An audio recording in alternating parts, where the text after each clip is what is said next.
সকালের জীবন খাদ্য। প্রথমে একটি আমরা বাক্য দেখব। 3 যোহন, 3 যোহন 1 অধ্যায় 2 পদ।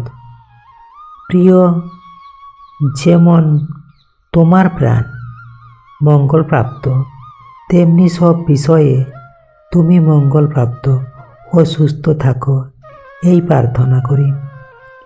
তো ঈশ্বরের বাক্যে বলছেন, এই ছোট্ট পদে বড় সত্য আছে। আত্মিক সুস্থতার সঙ্গে জীবনের সব দিক জড়িত। ঈশ্বর চান আমাদের আত্মা যেমন ভালো থাকে, তেমনি জীবনও সুস্থ হোক। এটি ভারসাম্যের শিক্ষা। তো ঈশ্বর আপনার বাক্যে প্রত্যেক আশীর্বাদ করুক। আমেন। জয় ঈশ্বর, হালেলুয়া।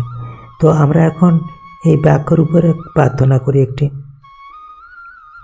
হে প্রভু, আজ আমি শুধু বাহ্যিক আশীর্বাদ চাই না, আমার প্রাণকে আগে সুস্থ করুন। আমার ভেতরের মানুষটিকে গড়ে তুলুন। আমার চিন্তা ইচ্ছা শুদ্ধ করুন। তারপর আমার জীবনের পথ আশীর্বাদ করুন। আমি ভারসাম্যপূর্ণ জীবন চাই। আত্মা ও জীবনে আপনার স্পর্শ দিন। আজ আমাকে সম্পূর্ণ করুন। যিশুর নামে প্রার্থনা করি। Amen, amen, amen. জয় যিশু। Praise the Lord.